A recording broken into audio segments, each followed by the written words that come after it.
The maps are out. Indiana lawmakers have released the first draft of new lines dividing the Hoosier state into voting districts.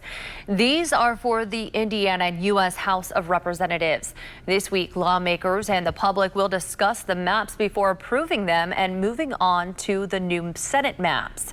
This is a process that plays out every 10 years when new census data is released, but there are concerns that the parties that are in control can retain control through gerrymandering, redrawing the maps to their advantage. WRTV's Cornelius Hocker shows us one current example and explains how it can impact the power of your vote. Right now, I'm standing in Senate District 36, which is in Fountain Square. But if I cross the street just like this and end up over here, I'm now in Senate District 32, which is still in Fountain Square, but expands down to Beech Grove and Franklin Township.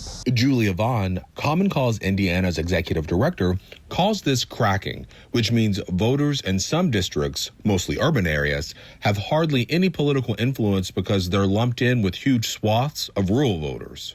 We could tell that story again and again and again from different communities all across our state. Julia says this happens in all the major cities of Indiana. She highlights Bloomington as an example. We have communities like Bloomington where the city has been carved up into multiple districts so that there's not enough of those Bloomington voters in one district to really exert their political muscle. Nonpartisan groups have commissioned studies showing Indiana's current district lines are some of the most gerrymandered in our country, favoring the party in power.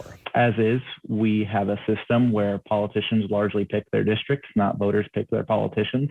Corey Ray with Sierra Club Hoosier Chapter, an environmental advocacy nonprofit, says fair redistricting is important to them because it would allow their members to ask for change when it comes to policies important to their group. Changes that could have the chance of being implemented if district lines are set up fairly. We organized phone banks to give our supporters and Hoosiers across the state the opportunity to call Republican leadership in the State House and demand a fair and transparent redistricting process. If the process isn't deemed fair, Corey says some politicians may find themselves fighting for re-election. We are here. We are paying attention.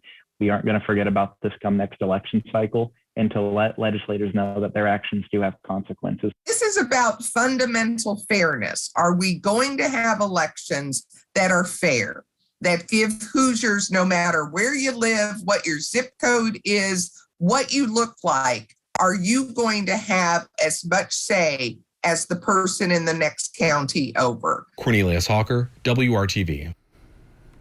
You have two chances this week to weigh in on the new House maps. The House Elections Committee will hold public meetings Wednesday at 1 p.m. and Thursday at 10 a.m.